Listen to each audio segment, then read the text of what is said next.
Are you longing to feel connected and not so alone? Longing to be happy and more alive? Badass Counseling is excited to announce the creation of Community Plus, a subscription-based private group of folks just wanting to more closely share their soul journey together with like-minded folks and with me, Sven. For a monthly fee, you'll get bi-monthly live Q&As with me, Sven, giving you a better chance of getting your own questions answered.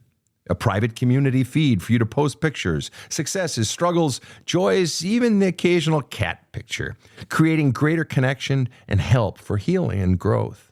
Random drawings for free small group sessions and drawings for private coaching sessions with me. Priority access to becoming a guest on the Badass Counseling Show podcast. Unlimited access to my DIY video courses, Healing the Soul and Unleashing Your Greatness. And so much more. Community Plus is for people serious about their soul journey who want real growth, real help, real laughter, real connection, and true community. Join us now at badasscounseling.com. From the New York City area, welcome to the Badass Counseling Show, where the master badass himself, Sven Erlandson, takes you deep and gives balm for the soul, baby.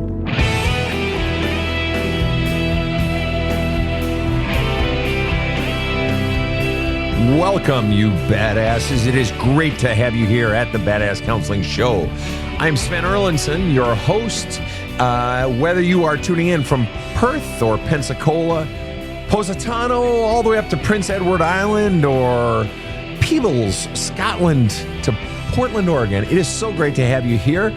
I am joined in studio by my production team of KC over in the booth and Rob the Rocket next to me. What say ye, Rob? Glad to be on the team, Sven, and I have to tell you, I'm so grateful for our guests, because when you counsel the guests, you are helping so many other people that have similar issues and can certainly benefit from the approach. So thanks on behalf of everybody. Yeah, I agree. It takes courage to come on and put your feelings out there, and that's part of the reason that we remain keep as much anonymity as we can. And part of the reason, folks may not know this, but part of the reason we chose in the beginning to not have video. I mean, you can watch our show, watch us during taping up on YouTube, but you cannot see our guests. The guests are in a meeting here with me. I can see them on my screen. I'm the only person. And we do this deliberately, because we like old-time radio. Some people still love listening to the radio. I grew up listening to a Prairie Home Companion, Garrison Keillor and old-school radio shows, but radio, and it in some ways, Rob, we can get further into something by listening, and our imagination sort of envisions the person, and we can almost see it better. Yep. That's what they call radio, the theater of the imagination. And so, folks, for those of you who never know, who wonder why, every other podcast is a video podcast, but ours, we deliberately chose this, and so that's why, folks. And so, in that vein, Rob, we have a special guest today. Tell us about Liz Sue. Happy to, Sven. Liz Sue wrote in and said, I'm a 53-year-old woman who was raised by a strict, mean, unloving, controlling, always complaining German woman. She was born and raised in Germany, moved to the U.S. in 1966 after meeting my dad, who was in the Army, stationed in Germany. She divorced my dad and wouldn't allow him to have anything to do with his 3 daughters when I was 2 years old. My stepdad adopted us when I was 7 years old. He was a great man, but I ended up running away at the age of 13 to live with my bio dad. I had an on-again, off-again relationship with my mom until I completely ended it in 2007. She died this year on April 9th, and I'm struggling with my feelings. Because of my fucked up relationship with my parents, I have never had a successful romantic relationship, and it's very hard for me to make friends. People just don't gravitate toward me like they do my oldest sister. I also struggle with major depressive disorder and anxiety. I would love to talk this through with you, Sven, and get some much-needed wisdom from you. Liz Sue, welcome to the show. Thank you. It's great to have Glad you here. to be here. Pleasure is ours.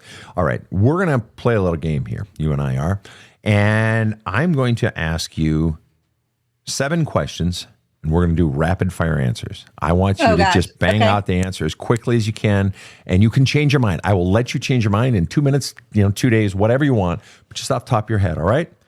Okay. All right, so we're going to go zip, zip, zip. You said mom was strict and mean. Meanest part about your mom? Her words. Her words. Worst thing she ever said to you? I'm not lovable. Not lovable. Did she actually use those words or different words? It's been some years, but Do your best. What were the words? do better. Do better. Got it. Do better. Next question.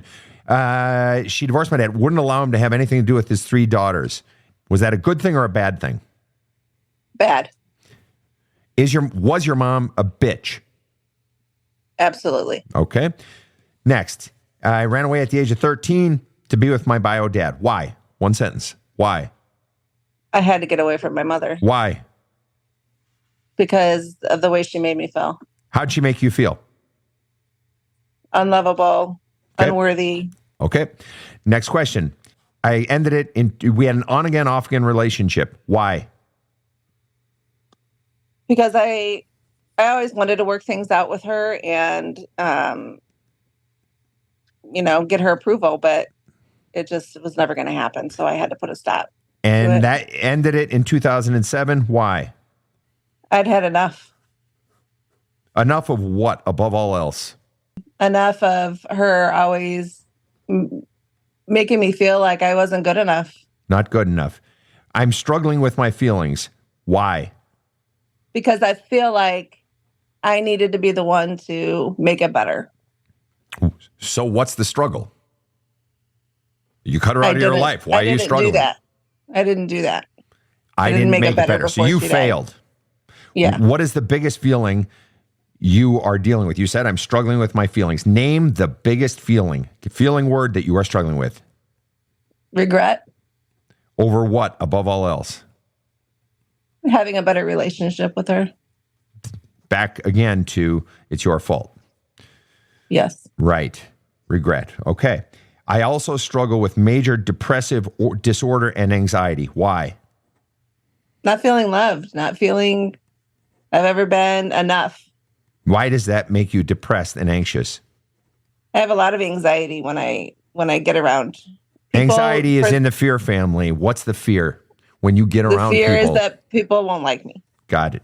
And last question.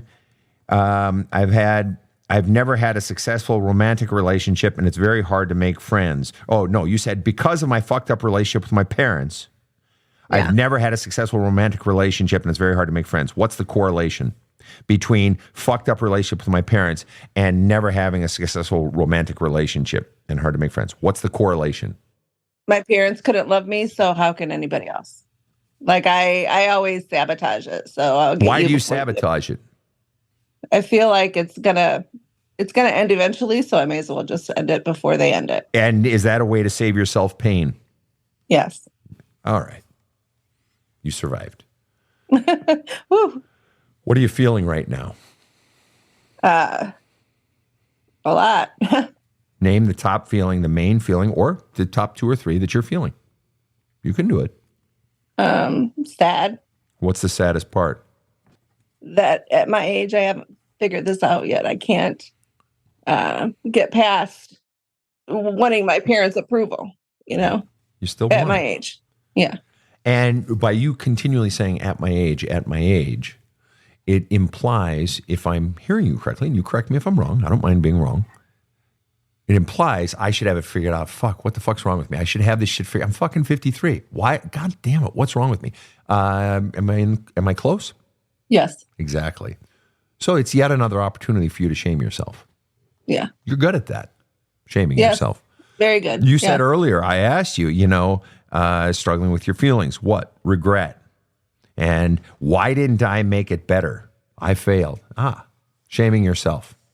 Would it be a reasonable assumption to say that you grew up being shamed by your mother, not good enough, not lovable, not enough, and then you just sort of took over after that? Yes. So you were conditioned to see yourself as unlovable, to find the things wrong with you, to focus on those. And that tape has been on continuous loop for basically 53 years. Yes. Got it. How exhausting is that? It's very exhausting. Okay, let me ask Yeah. you a fucked up question. What's the worst part about you? What do you hate the most about yourself? My ability to be authentic and connect with others authentically. I always feel I have to be on. And why do you hate that? I just want to be able to be me. It's But the exhausting fear- having to be somebody else all Oh, the time. sure, of course. And the fear is, though, is that if I be me, what? No one will like me. Exactly. Right. Because you were taught the you in there, well, that's shit. It's unlovable. It's no good. Right? Yes. And so I want to look at this thing. She divorced my dad when I was 2 and wouldn't allow him to have anything to do with his 3 daughters. What do you think of that? I think it's fucked up. It was part of her controlling nature. She needed to have control, and she used us kids to do it. And just out of curiosity, so you were, if you're 53, you were born in like 71-ish. I'm 54 now, 54? but yeah, 70. Okay. 71-ish, somewhere in there. Okay. Yep. And so she wouldn't allow your dad to see his daughters. Did you ever talk with your dad about that period, and what does he say? Yes. I've talked to him about it. He has a lot of regret. What does he regret most? That he didn't work harder. To try to see you. Yes. And what have you felt, or what do you feel at the thought that he didn't work harder? I no matter how many times I talk to him about it, there's always why. Why didn't you do it? Is it possible? Were we not, again, lovable enough? And what does he say? us? And what does he say? Yes, we were. He is the opposite of my mom, and he's very loving, but he doesn't actively participate in our lives, but he's always there when we need him. Like, I can call him on the phone, he's there. Just out of curiosity, in your own self-work, in your own counseling or journaling or whatever you do in your own self-work, have you ever explored the anger that you feel towards your dad? Or might feel towards your dad? Maybe a little bit. Let me ask you this. You've been through all that shit, all right? So then you just happen to be at your work, and you're coming out of work, and you happen to be talking to a family that's there. Maybe it's a coworker, and you're talking to the little daughter, and you're standing there talking to the daughter, and the parent has to, run it back into the office for a bit, and you're standing there talking to the daughter. And the daughter happens to slip out, this girl, and let's just say she's 10, and she happens to let it slip out that, yeah, mom isn't letting daddy see us. And she hasn't for years, and I miss my daddy. What would you feel towards the mom? This woman you thought you knew, coworker. What would you feel towards the mom? Curiosity. Okay. What would you feel? What else might you feel towards the mom? Judgment. Like what specifically? Hurt for the child, I guess. What might you feel towards the mom?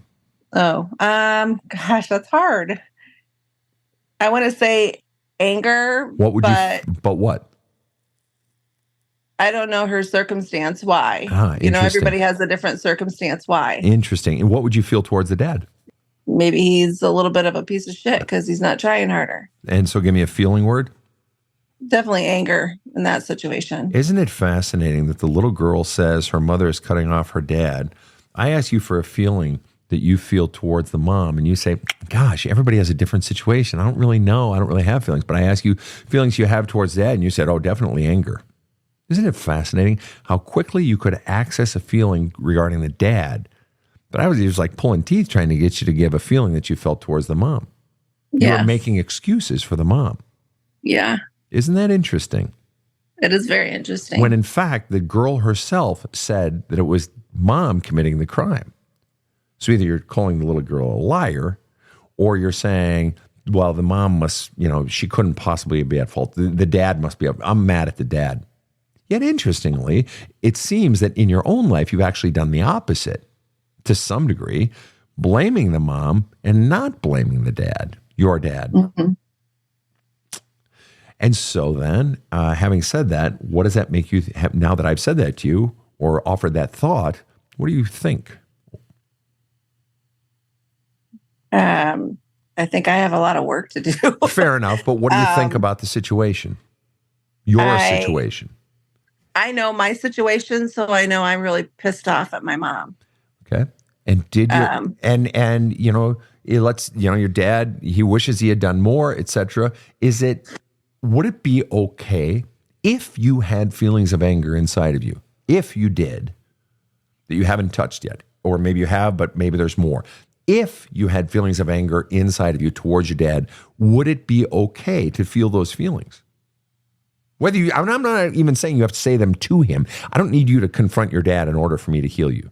I'm just saying, would it be okay? Would it be acceptable to feel the feelings if you had anger at your father for not doing more? Because otherwise, why would you keep going back saying, well, why didn't you? Well, why didn't you? Something is unresolved in that child inside of you, but that comes with feelings. You wouldn't keep going back for why unless there was some feeling equated with it. And I'm just saying, what if there's anger in there? Would it be okay for you to feel that feeling? Alone, maybe. Not in front of anyone, just alone. And just out of curiosity, okay, that's fair. Just out of curiosity, why not in front of anyone? Like even your best friend or me? Why? What's the difference for you?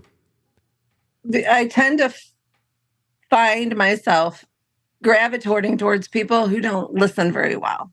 And I feel like when I try and express myself, it's either shut down or I'm not validated or right. It's not safe for your feelings. That makes total sense. So I just don't say.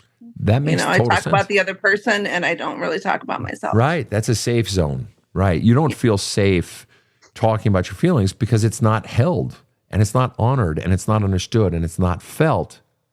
And so as a result, it's like, fuck that. I'm just going to keep my own feelings inside. Okay. And so it is interesting, though, that you excuse the mom situation with the little girl. You excuse the mom. Well, everybody has a different situation. Isn't that interesting? Why do you think you excuse the mom, yet you were able to find anger for the dad when the little girl is talking to you in that situation? Maybe I've been in an abusive relationship before, so maybe he's an abuser. Maybe didn't treat the child very well. Maybe that there's a reason why she's not letting him see her.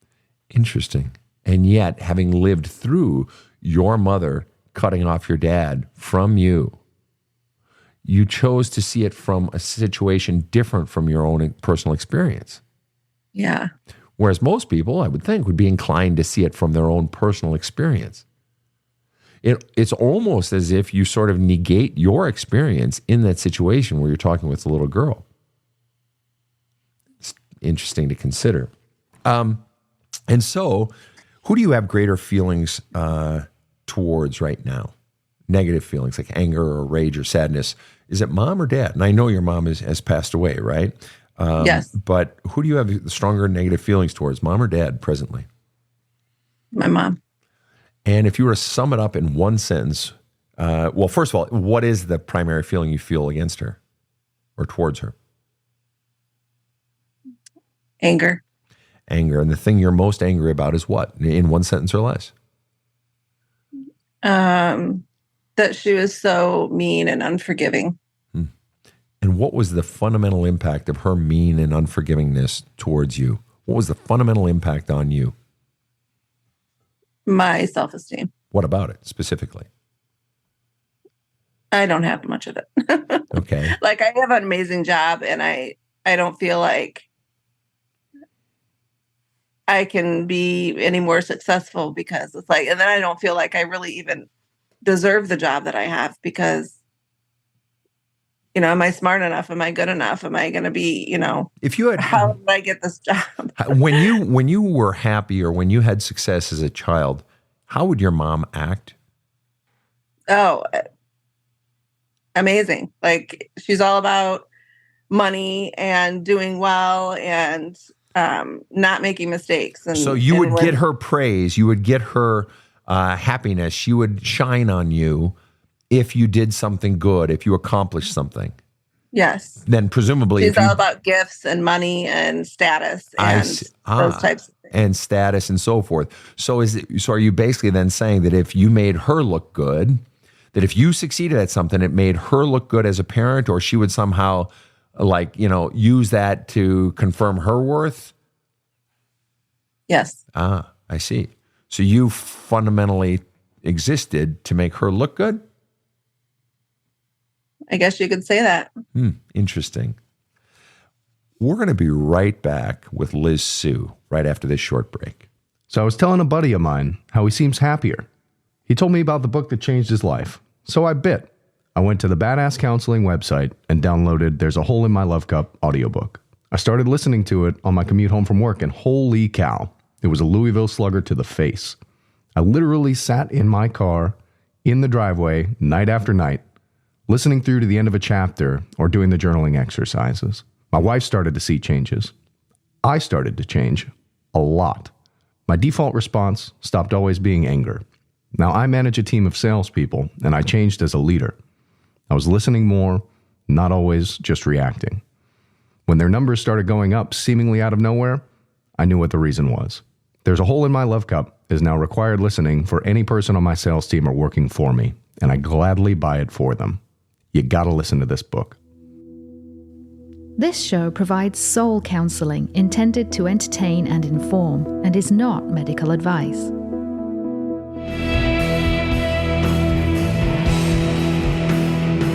Now, back to the badass. We are back with Liz Sue, who is telling us about her mother and her father. Mother passed away, and you said you're struggling with your feelings. She died this year on April 9th, and you're struggling with your feelings. And I asked about that. I asked why. I also asked why you ended the relationship in 2007, which would have been 17 years ago, and so forth. And you said one of the things you're really struggling with is, I didn't make it better. The relationship with your mom. I didn't make it better. And I said, so you failed? And you said, yes. Why didn't you make it better? I mean, I have to believe you tried immensely, right? So why didn't you succeed at making it better? She wouldn't let me. Why wouldn't she let you? She kept doing the things that I wanted her to stop doing over and over again. Why did she keep doing it? Because that's who she is.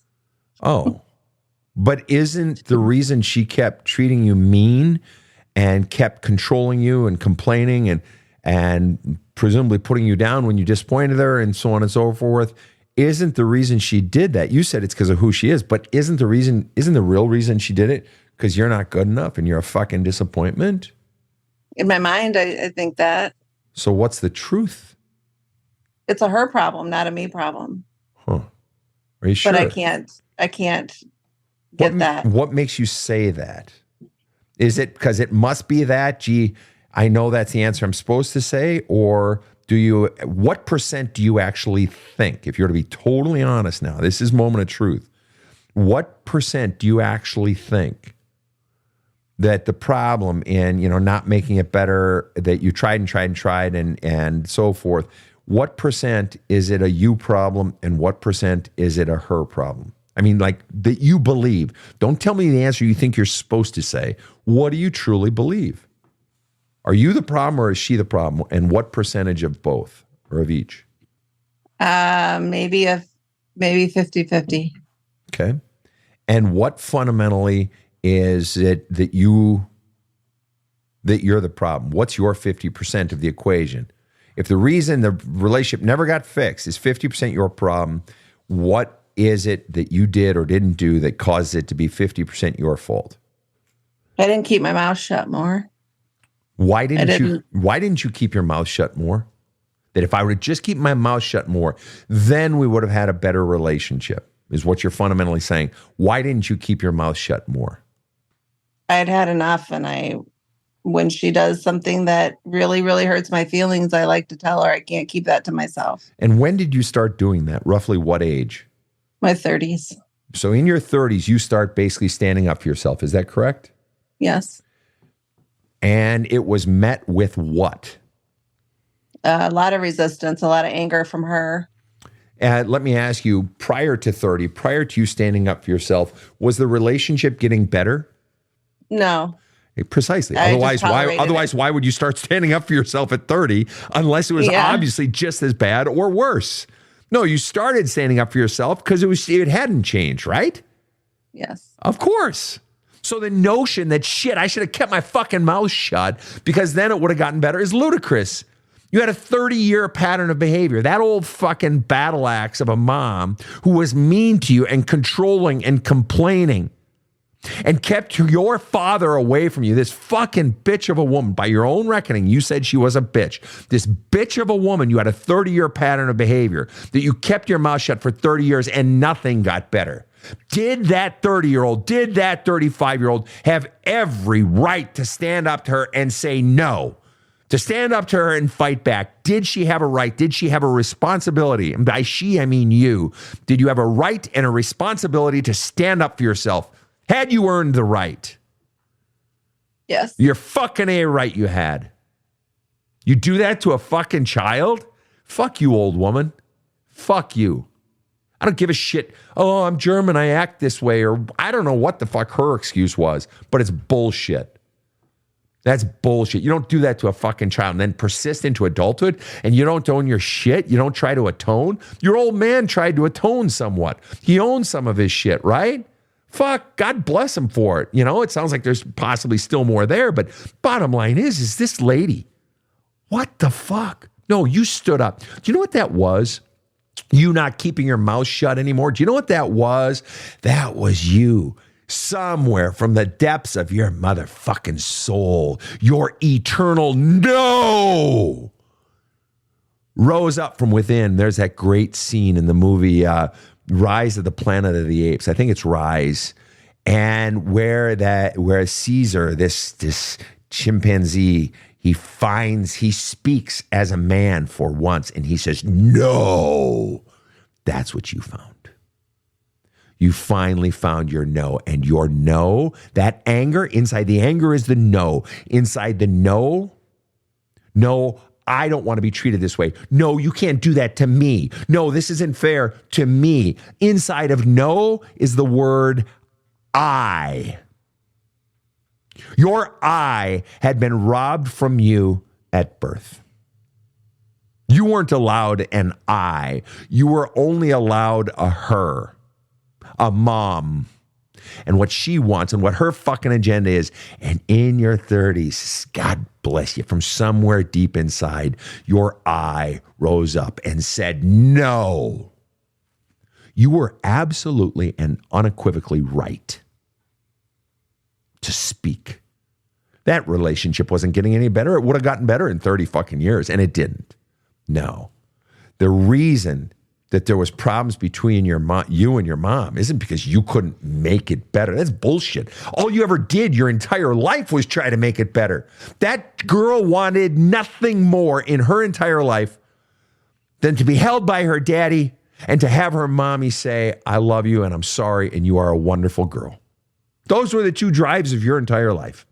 Yes. Yes.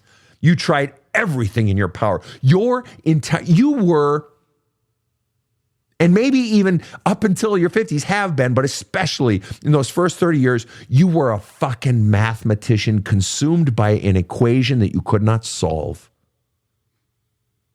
You were running all the variables, isolating variables, computing integrals and derivatives, setting up the matrices in the algebra and so forth, working this fucking equation. How do I get her love? What do I have to do? And what you were wanting was her to look at you and hold your sweet face in her hands, to see the tears roll down her face and say, I am so sorry. You are so beautiful, my little girl. You are so beautiful. I have hurt you so much, you, my dear, dear, sweet girl. If you never forgive me, I understand. With the warmth of a summer day, I understand. But please know, I am so sorry, my dear daughter, my sweet, beautiful daughter. I love you so much. What I have done is so wrong. My soul hurts for what I have done to you. You are the best. You are better than anything I could have ever been. And I am so proud of you. That's what you've been waiting for your entire life. That's the equation. That was the solution you were trying to reach. And no matter how hard you work those variables in that equation, nothing. elicited that outpouring of love that every child, every adult child grieves never getting. Every child, every adult child is forever stuck in wanting that, searching for that. Every man you've been with, every woman you've had as a friend, every job pursuit, everything has been in the quest for that moment. And there was nothing. But I know she was capable because she gave it to my sister and my brother. Which makes it even worse because that means she chose. And that makes it all the more vicious. It wasn't that she couldn't. It's that she chose to hurt you. She chose to withhold love. She chose to control and manipulate you. She chose to not apologize and not atone. She did not like you. She did not want you. She wanted to hurt you. And the grand lie of your life boils down to one sentence. The lie is that it's your fault. You're the problem that you're not getting my love. I'm going to give love to your sister. I'm going to give love and atonement to your brother, but fuck you, little girl. Now, I don't know what kind of world you live in, Liz Sue, but the world I live in, that is the most heinous, disgusting fucking shit a parent could do to a child. To show that you have the ability. This isn't an inability to parent. She has the ability. She's proving it in how she treats your brother and your sister, whether in childhood or in the atonement in adulthood. To prove that you have the ability and to deliberately withhold a child is to destroy. It is to take that boot, the heel of that boot, and grind it into your face. It's disgusting. I'm disgusted by your mother. I got news for you. Every single day of your life, you have been this sweet, loving, playful, laughter-filled, sad, rambunctious, maybe ornery when you don't get your nap or a good night of sleep or you're hungry. Beautiful little girl. Every day of your life, you have been that same beautiful little girl who was taught one lie that ruined it, all of it. And the lie was that there's something wrong with you. The lie is that you're the problem, and you never were. What could a 6-year-old child possibly do that would justify that child being taught that they're the problem? Tell me right now, Liz Sue, what could a 9-year-old child possibly do to justify believing that they're the problem? That they're so intrinsically fucked up. What could the child do, Liz Sue? Nothing. Nothing. Precisely. Which means it was heinous, disgusting fucking bullshit that you were taught. There was never anything wrong with you, Liz Sue. Rob, what do you want to say? I see you wanting to speak. Yeah, I just want to lighten things just a little bit and reassure Liz Sue that in your early 50s, you have lots of time to take the solution to this equation and go forth and make it better for you. That even 2 decades after your current age, and I know something about this, you can still figure stuff out and you can still start over and you can still approach life with joy and gladness and knowledge and insight. And that's really a powerful insight. One of the things I hear from almost every client over 30 years of doing this, when they began to see that they were never the problem to begin with, when they begin to have the glimmer of really getting it, really realizing their own beauty, really, and their own innocence, is that one of the phrases I hear again and again and again is the refrain, God, why didn't I see this earlier? I wish I would have figured this out. What was wrong with me? Why didn't? And they'll find another opportunity to beat up on themselves. I should have seen this earlier. No. Do you know how few people can see it on their own? Like close to none. It takes someone else unpacking it, reworking, moving the puzzle pieces around until it's like, oh, fuck, that's what the puzzle is supposed to be like. I've done puzzles before where I'm like pushing two pieces together and it feels like maybe they go, no, they don't go. Maybe that's what happens. But then it's an opportunity to just beat myself up. Fuck, I should have seen this in my 30s, right? Or something like that. No. It's here, it's now. And you can grieve that, wishing you had known it sooner. You can grieve that. That's good to grieve that. It's not your fault. You were so conditioned to believe that you're just a piece of shit and that you weren't even worthy like your brother and your sister were. But that was bullshit. That's just terrifically heinous parenting. It's disgusting. It's disgusting. And furthermore, to Rob's point, you lived at 90, you got 40 years left, young lady. You could have 40 glorious years. And love doesn't stop just because you're 53. I got friends of all ages. The senior living center that my parents lived in their later years, there were women in their 80s, men in their 80s finding love. Wow. Oh yeah, for sure. Absolutely. I can even name a very dear family friend who found her husband, her second husband, when she was in her 70s. And they lived a glorious remaining about 15, 20 years of their life. It's 53. That means nothing. That means nothing. You're 53? No. You have plenty of life ahead. But the problem is, up till this point, the problem has been is that you've basically been taught that you're unworthy of love. You are unlovable. You are hence unwantable. And it's all been bullshit. You said yourself, there's nothing that would justify a child thinking that. So that belief has been in there your entire life. What do you think about that? What do you feel? What are you thinking? What's going on inside of you? I feel like these are things that I've known inside, but I just can't let myself. I can't just let it go. I have a hard time letting it go. Oh, sure. And let me ask you, if you were to sum it up in one sentence, what do you think the reason is you have a hard time letting it go?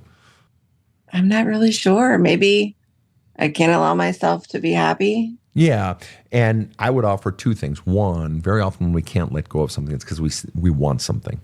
If I can't let go, for instance, of an ex-girlfriend, it's because I still want something. If I can't let go of a job and it sucked for a year and a half, if I can't let go, it's because I either want to keep that income and it feels good, but also the other reason we hold on to things is because we're scared. We're scared. I don't want to let go of this job, even though it sucks because, God, they got me with golden handcuffs. The cash is good, or I like the benefits. Or if I can't let go of an old girlfriend, I'm afraid of being on my own. I'm afraid of admitting that it's finally over, that she really doesn't love me, or whatever it might be, or an old boyfriend, whatever. And so it's fear. And so what might be the thing you're still wanting from mom, even though she's dead? Or what might be the fear in letting go?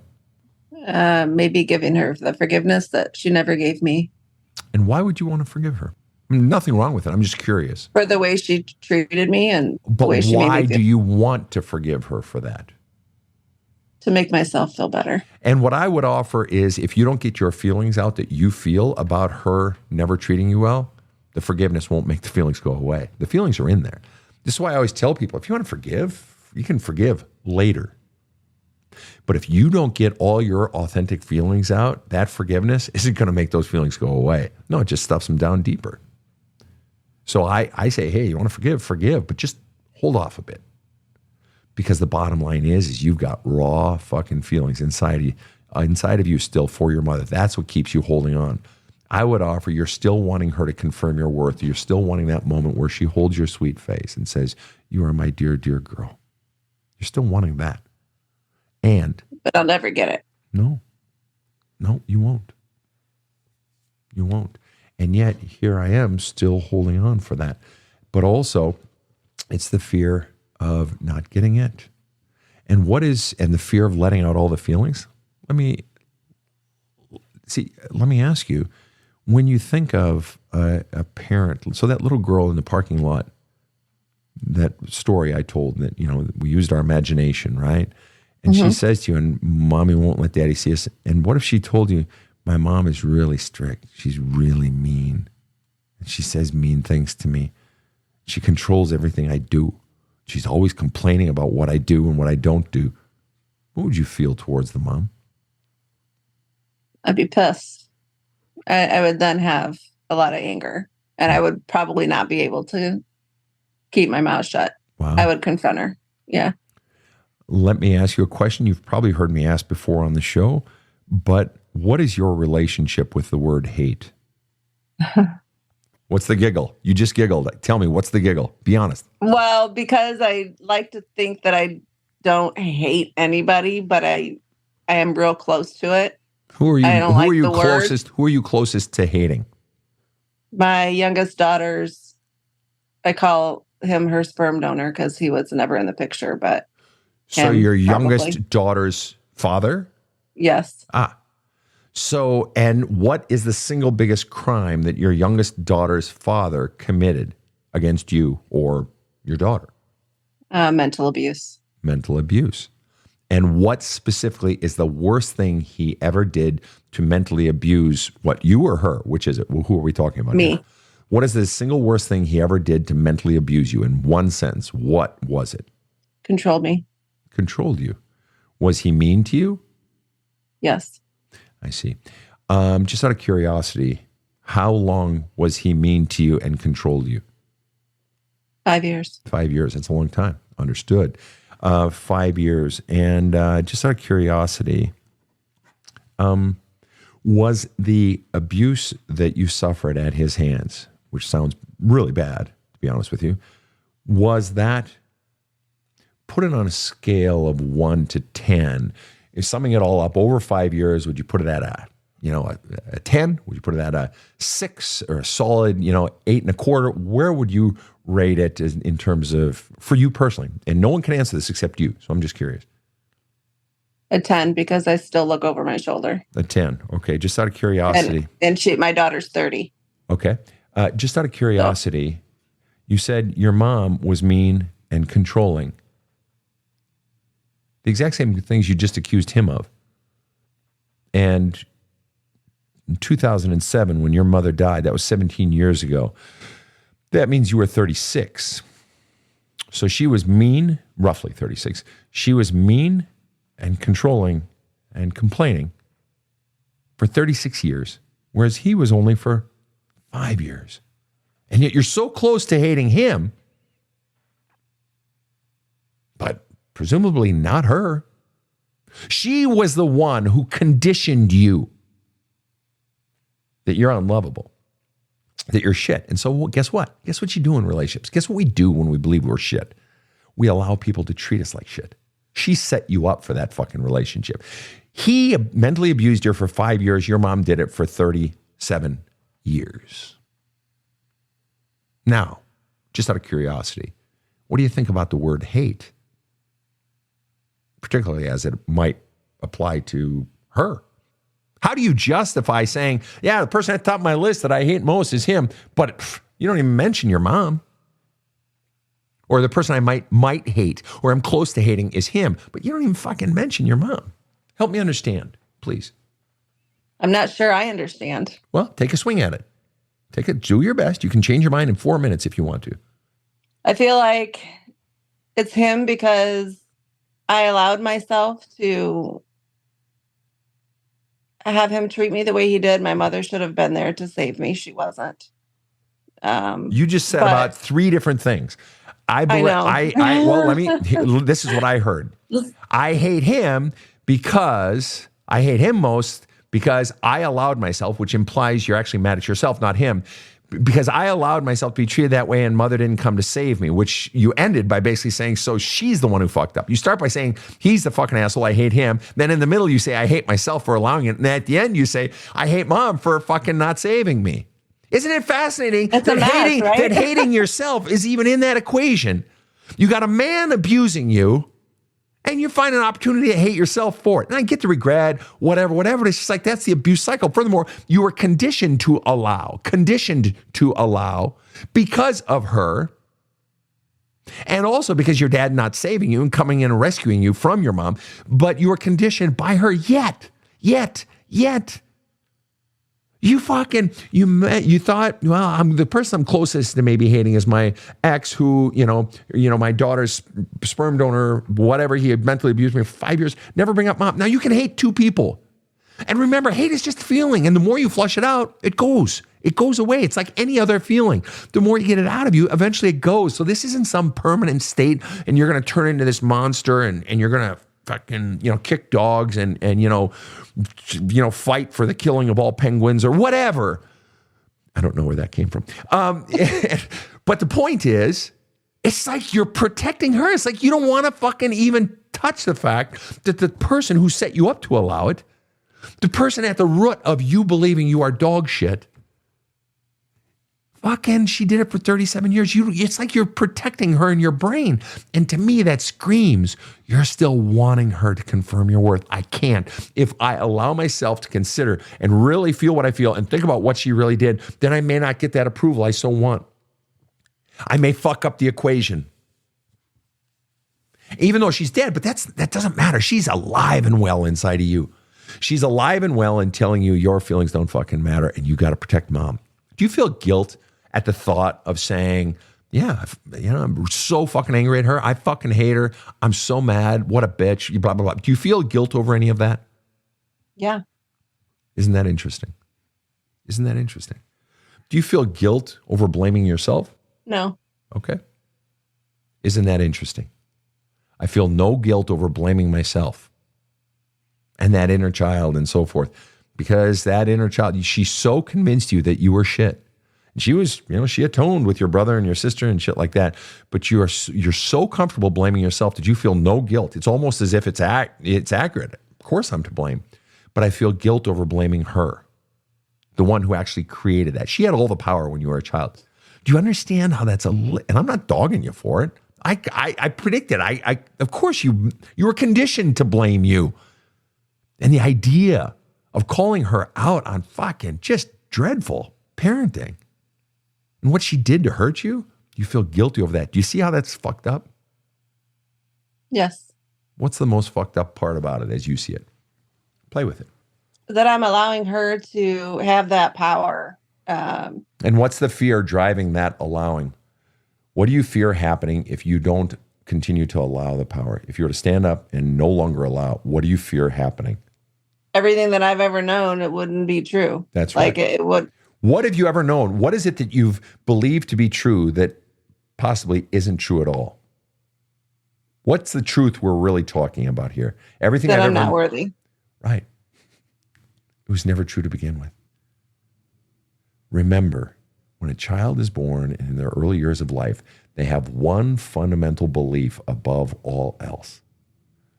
Mom and dad are good. Mom and dad love me. That is the core belief on which everything is built. Or whoever is raising them, grandma, uncle and auntie who are raising me, they love me and they are good. Therefore, if I, little Liz Sue, am not getting love, it's not because of them. They're good. They love me. So if I'm not getting it, I must be doing something wrong. I must be bad. I'm the problem. I'm at fault. And this is why, I don't know, have you ever watched the movie Good Will Hunting? No. Oh, goodness sakes. You got to rent it. Okay. And it's a classic Robin Williams in a serious role. And it's the movie that put Matt Damon on the map. And it's brilliant. And the climax at the end. Okay, but anyway, so go watch that movie. But the child, you are conditioned to believe you're the person. I must be the problem. That's why I'm not getting love. My sister's getting love. My brother's getting love. Or maybe that didn't come till later. But the bottom line is I'm not getting it. Clearly, I'm the problem. And that became the central belief of your entire life that got pressed into the wet cement of little Liz Sue's soul. And that cement hardened. And that has been the fundamental belief of the entire operating system that has been your life. That has been the virus that got embedded at the youngest of ages. And its tentacles have spread out into everything in your life. And the fear is, well, who the fuck am I if I'm not dog shit? Who you are is this glorious person. There was never anything wrong with you to begin with. And there's still not. accept this belief that was never true to begin with. So the reckoning that you have to do, young lady, is you have to go into your journaling with your therapist or on your own. And the best work is always on your own. It's where you can make the most progress, is go into your journaling and writing letters to your mom that you don't send, writing letters to your dad that you don't send. And in your journaling, what if it's all a lie? What if the entire belief of my life was a lie? That I was shit, that I didn't deserve anything. And because somewhere in you, I got news for you, Liz Sue, somewhere in you, there is the divine spark, the divine flame that's been burning the whole time, like the pilot light deep in your basement underneath the water heater, that little spark burning that believes I am good.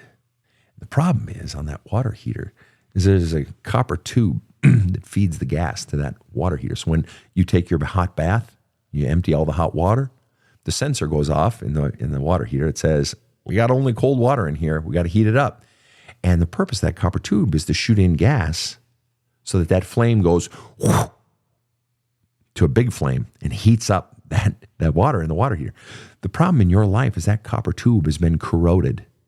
The divine spark is there. If it weren't there, you'd be dead. You would have already killed yourself. It's when that spark How do goes, I uncondition 54 years of conditioning?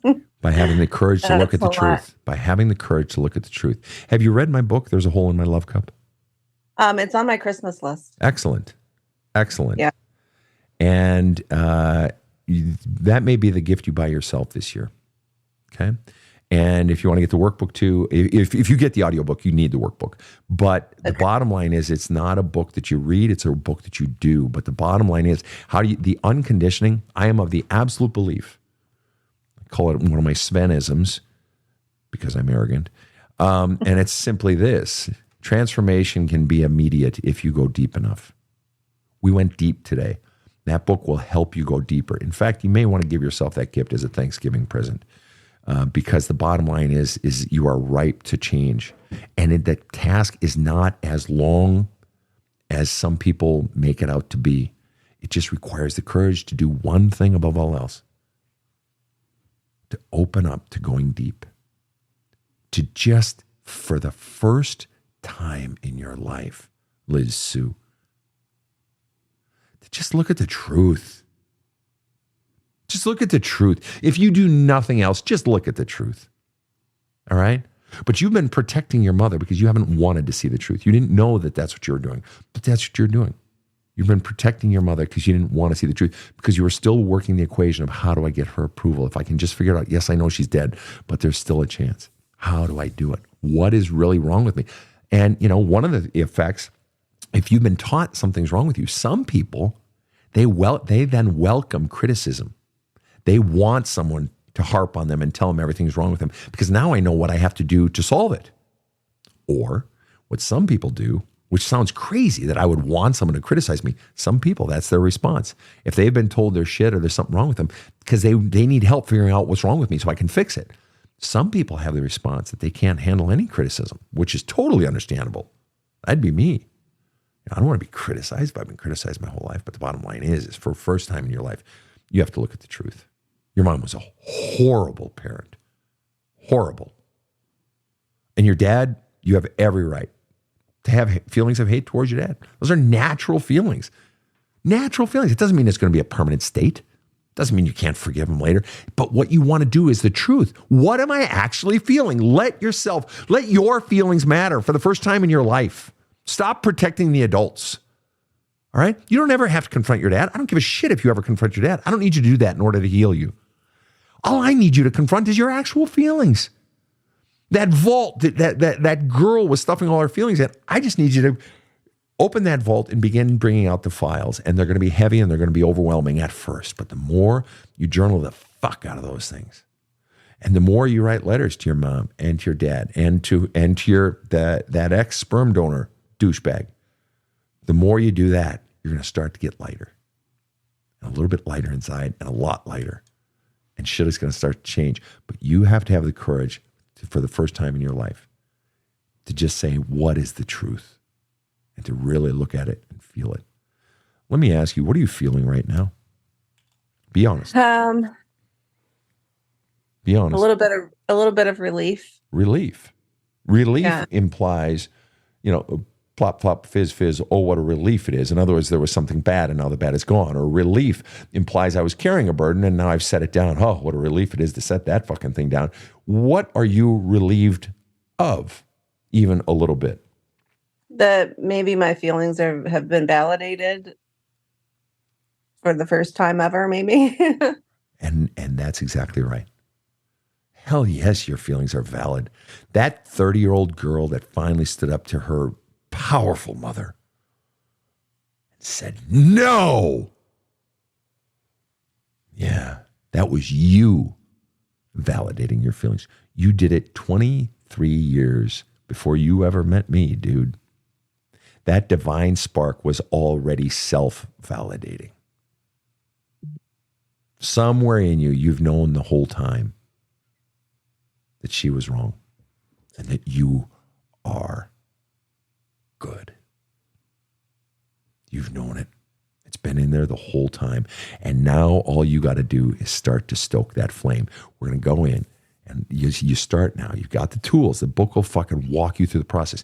And what you're doing, it's like you're taking a pipe cleaner and all the corrosion in that copper tube that's feeding that divine spark, you're just fucking getting that shit out, right? You're getting out of you the pain, the fears, and the bullshit beliefs you've been taught about yourself. You're emptying out that tube, and before you know it, that flame is going to go whoo, and whoo, and you're going to start to believe in yourself even more. But you have to get out the pain and the fears and the bullshit beliefs you've been taught about yourself.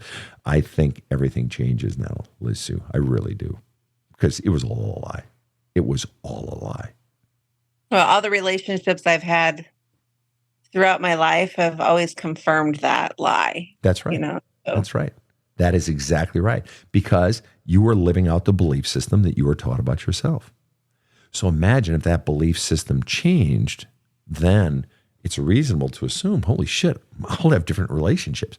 I'll actually stand up for myself. I won't allow it. In fact, in the very beginning, if you're not good to me, you're out of my life. Now, in the past, that would have been scary. I need to have someone, because as long as you had someone, even if they were cruel to you, that act of someone staying implies I matter. Well, they wouldn't stay unless, they're shitty to me, but at least they're here. And so what happens by someone staying, it's saying, they're basically saying I matter, which makes all those voices inside saying I suck sort of go quiet.